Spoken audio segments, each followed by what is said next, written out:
everybody. It's been such a long time that we've been here, but you know, the first time I met the guest who's with us today was back in 2009, I think, and she was a little girl. She still looks like a little girl, but let me first introduce who we are talking about, Anwessha Datta. Anwessha Datta Gupta. Datta You can Gupta. call me just Anwessha. Okay. Anwessha is my artist name. Okay, so that's a correction. Yeah. Anwessha. Yeah. All right, Anwessha. welcome aboard. Good to see you. Lovely to see you, actually. I know. You were what, 16 then? I was, at that time I was 13. Yeah. Really? Yeah. Oh my God, then you haven't grown at all. At the end of the show, I just turned 14. By the time I reached the grand finals. Yeah. That was amazing. I remember the first time when I saw you and I was in that, I was working on that show and I said, oh my God, these kids are just overtly, I mean, we've heard, Lata ji and all of them sing from, really young voices, but the kind of, singing you did at that age, it was very rare because we were seeing most of this, kids doing either like indie pop stuff or, things which were not really so heavy in... So, Anwessha, tell me, you're from Kolkata. Yeah, right? I'm from Bengal, yes. You're from Bengal. And, obviously music seems to have been there from the time you could possibly talk. Yeah. But, give us a little idea of how your entire journey has been from the beginning till now. It was like music has been an integral part of my family. My mother used to sing. So I strongly believe in genetics because music is something I have got from her, from my maternal side, from my mother. So that's how it started, and my interest in music has always been there. So I loved singing and listened to different kinds of music that played at home, and that atmosphere was there already. So my interest started growing more and more. At the age of 4, my parents took me to my Guruji for formal training, so that they wanted me to polish what I already have. Wow. So did you ever fight with Mama saying, "Mere ko nahi gaana"? I was too small. I was just 4, so I was not big enough to, have a fight or something. So I went, and but I was a stubborn kid. I didn't sing for months. Really? They continued taking me. My Guruji was also very patient with me. And eventually I started learning and I started singing. So, and it was a very, very nice journey, which is still going on. How did your, parents know that, okay, you should be learning how to sing? Because when you started talking, possibly, there must have been something in your voice. Because I used to imitate the music, the songs which were playing in the cassettes in the house. Right. So that's how I used to always sing. So maybe that's something that they had in their mind. Right. So that's how my journey of learning music started, and later on these competitions in television, I owe a lot of my fame, I would say, in a filmy way, to television, because my initial days were started through television, and later on playbacks and everything happened. Tell me, I mean, being a part of reality shows, being on TV, it can be very, it can actually be extremely overwhelming. Yeah. Because especially when you do look at all the audition process and all of that. Yeah. I mean, I'm sure you have some crazy stories to share on that. So anything that you remember, like your first reality show that you did? It was, talking of crazy stories, there are a lot, but because television is all about, doing stuff differently. Yeah. So it's like that. So it was an interesting journey. Yeah. Obviously, being on such a platform where so many big names are involved, and constantly getting that kind of visibility for months. Right. I mean, it's very demanding for a child, for any child. Now when I look back, it was quite demanding, but I learned a lot of things also. But didn't it affect your school and, especially because... It did initially, but my school, my teachers and everyone were very supportive. So you said you were 13 when I met you, which means you were in your 8th grade. Yes, yes. Wow. And to be on TV at that age, did it feel... Fascinating. Yeah? Yeah. Is that something Later on I realized it's so difficult. Yeah. It's very difficult, but... But how difficult? I mean, were you being initially mobbed when you... I used... Yeah, that is a different part. Again, that when you get out of it, you realize that you're being mobbed or... Right. Initially, that was also something I used to enjoy a lot. Right. I still enjoy that. when I get mobbed. Not getting mobbed, I'm sure the attention is what you like. Yeah. Attention is something I really love, enjoy. Right. But at that time it was very, what do I call it? Very, I used to have stage fright as a child. So that was something that made me nervous. But later on it went away. But it's amazing. You see a lot of people, especially, I mean, you hear about even people like Amitabh Bachchan or Michael Jackson and all of these guys who are great performers, but actually they would be very quiet. Like if you see them off camera or off stage, they're not so, they're not so vibrant as they are on camera or on stage. And that's in a way that fear or that introvertishness becomes a little bit like adrenaline, it makes them want to perform better. A little bit of it is, that getting butterflies on the stomach, it also Do you go on the stage every time wondering, oh God, what if my voice doesn't come out? Now it doesn't happen actually. Now it's a different vibe because I feel very excited and to interact with my audience and to sing for them. It's more of a different vibration now. Right. So you're releasing a new album. Yes. Which is, let me get it right, it's Mizaaj-e-ishq. Mizaaj-e-ishq, yes. Oh God, okay. No problem. Okay, the name, how did you come up with a name like that? Mizaaj-e-ishq, actually, the name happened very organically. It's a phrase which I have in one of the songs in the album. Okay. So that's how it happened. And more importantly, Mizaaj is mood. It means mood. So moods of love, basically. So that's this album is an album which features all love songs. Okay. All romantic numbers. Okay. And did you compose this? I composed and wrote all the songs. Wow. So that's a new side. Yeah. And I recently did 2 Bengali feature films also as a composer and songwriter. So that's something, that's a new role I'm getting to play, and I'm very So we were hearing this with Himesh Reshammiya and Vishal Shekhar, and now we have a female singer-composer. Oh my God. That's a lot of people were like, where do the guys go and sing? Because all the composers are singing. Now the girls will have to start worrying. But don't you fear that may happen in the industry where they'll say, oh, she's a composer now, so, Gana is singing kawate. Do you ever feel that have you experienced that kind of feedback? I have experienced, but I don't fear anything. I don't regret doing anything in my life. No, of course you shouldn't. Of course you shouldn't. But did you, a lot of people, they come and say that, I want to stick to one part of what I'm doing in my career, especially if I come here to be a singer, then, I want to stick to that. Yeah. You seem to have kind of gone with the flow and, looked at opportunities and jumped on it. So is that something that you feel is going to be, your next? Even in my case also, I never looked at myself as a composer initially. This happened lately, and I owe that to my parents, especially my mom. She was the one. I used to make tunes and I used to come up with melodies randomly at home. Right.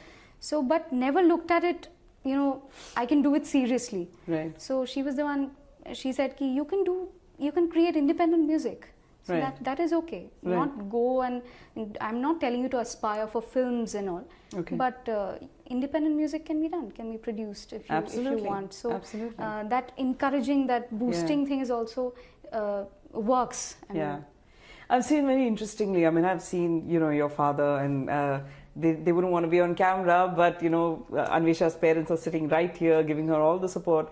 And I've seen how your father has been with you, physically when you are, been part of all of these things. Yes. And I also hear that now that your mother has been actually instrumental in, giving you that direction. So how do you, in terms of, is that like a division of labor that the two of them have done, that, I'll be physically there and I'll be emotionally there? Do you see that kind of a thing, or is it just both of them have equally been involved in I see that because my mom is constantly, what you said, I constantly see that at home. Yeah. And that is my Are you story. the only child? I'm the only child. Okay, great. Okay, that's interesting. Yeah. What if you had another one? Then it would have been like really, if you had a sibling, it would have been interesting to... As a child, I wanted to. Okay. But now if you ask me, it'll be a different answer. Okay. So tell me, you've obviously traveled around the world and you've been performing in different places.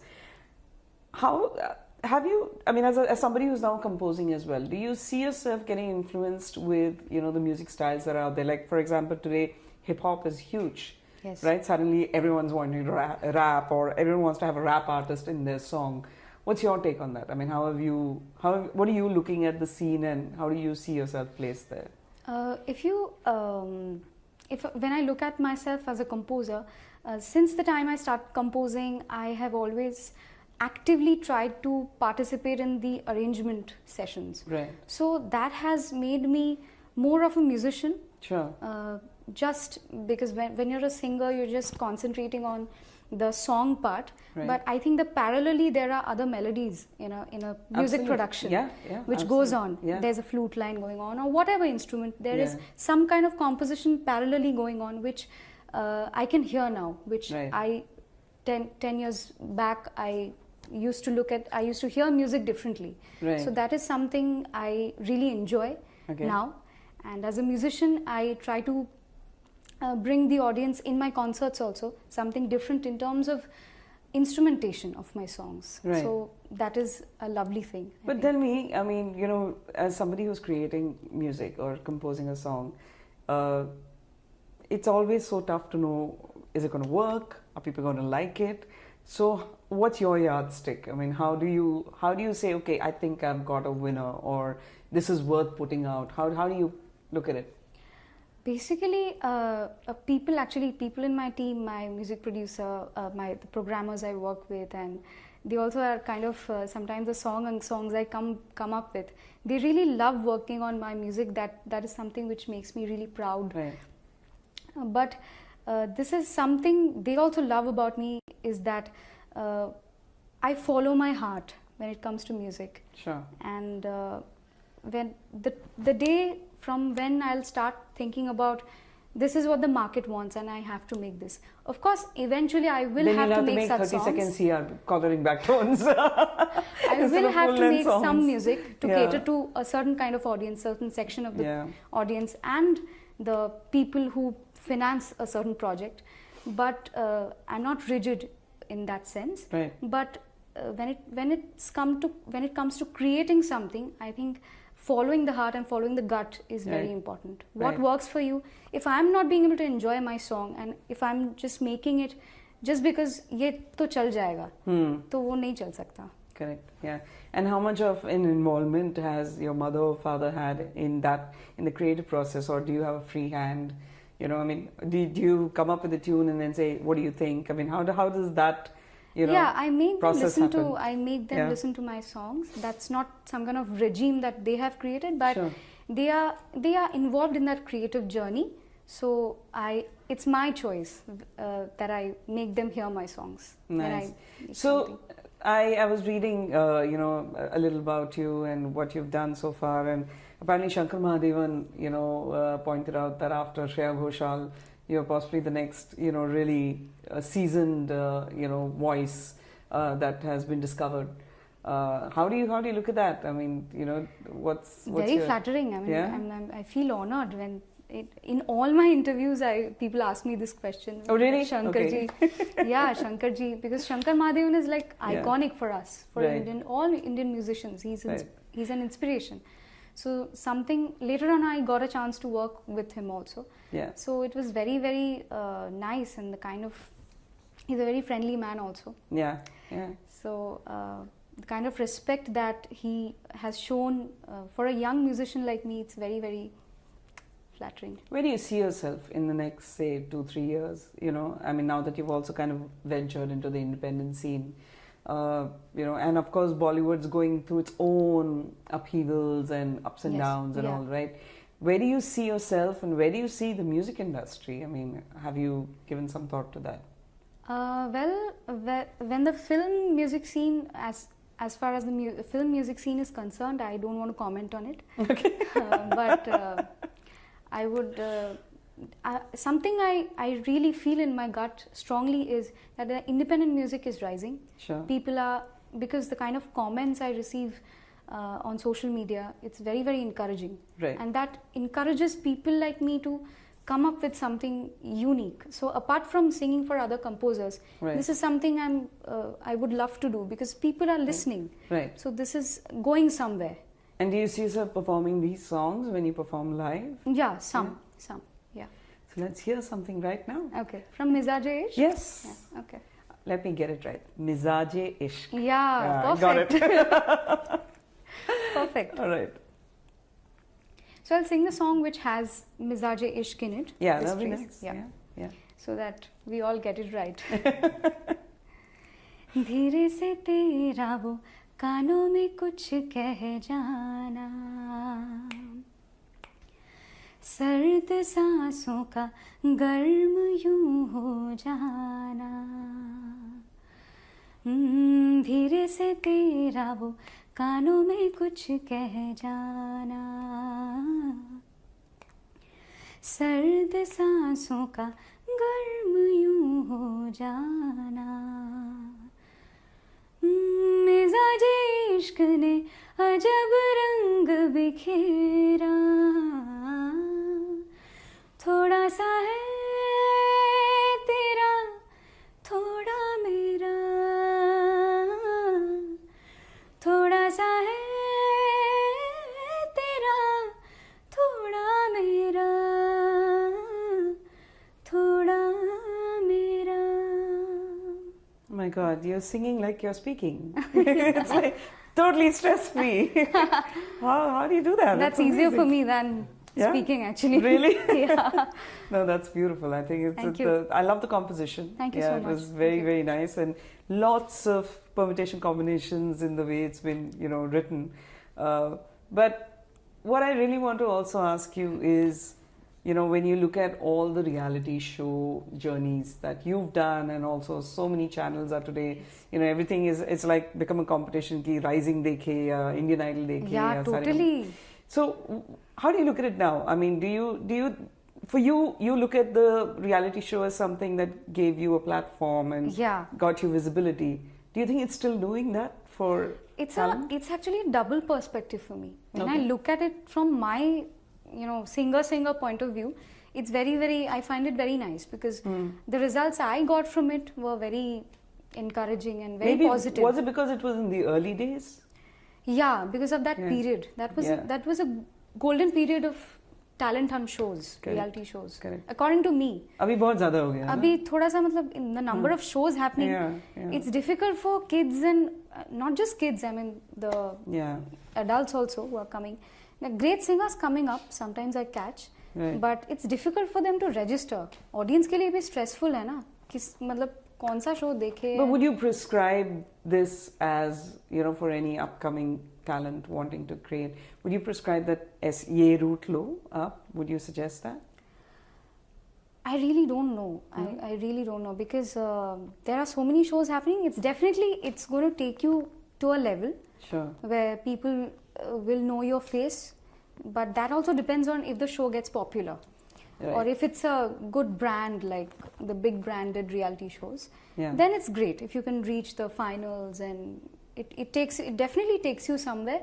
But after that, it's totally depends on that person, where his or her focus is. And I've seen a lot of people who, their focus is somewhere else, and so it just doesn't click. It's like, if you want to get into this, then do it for life, or don't do it at all, right? I mean, in one sense. I'm not someone who's good at passing judgments, but yeah, I would say it definitely helps you to a certain extent, पर उसके बाद खुद को ही करना होता है. That's something I have realized from my personal experience. That's something. But do you see that as something that you have to succumb to, or you feel, okay, the control is in my hand? I mean, control should be in our hands, which mostly is not the case. Okay. That's where the problem is. But control should be, when the control is in our hands and our minds are in control, then we can move forward with patience, and we can. So you sung in Telugu and Tamil as well. All the 4 South Indian languages. Yeah. And obviously it's written in Hindi, and then you're singing it, or it's in English? It's in English. It's in English mostly. English. It's in English. And how? I mean, any popular music composer that you've sung for in the South? Vidyasagar.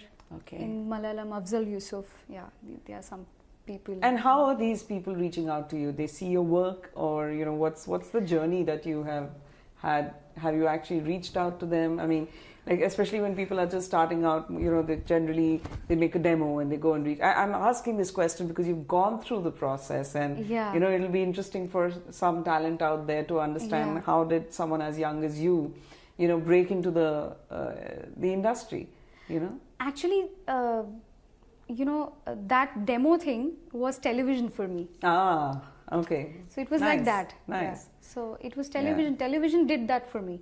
Right. So my time, उससे पहले उसके शानुदा के दौर में, I mean, they used to come up with cassettes and they used to wait for hours to give those cassettes. And I have heard from the veteran singers. Yeah. So this is what they used to do, which in our times when I came, television was quite, you know, it functioned in that way. Correct. So I didn't have to, like, personally. So in that way, I was quite lucky. The composers called me to sing for them, and Nice. so far it has happened like that. That's brilliant. So we're gonna, before we end, I'd like you to sing one more song from This your new album. Yes, yeah, absolutely. Sure. One video is coming out soon, and that is Aankhon Aankhon Mein. It's a funk song. Okay. Rhythm Shaw has produced the music for it, and Orithro Basu, a drummer friend of mine, he has played live drums. Nice. So it's not very often that we get to do live drums in songs these days. So it was interesting working on this. Okay. आँखों आँखों में तूने यूं मुझको छू लिया है ऐसे, सूखे सूखे पत्तों पे पहली बारिश की छींटे जैसे, हो पहली दफा ऐसा हुआ, न जाने कब दिल खो गया, ओ रे पिया,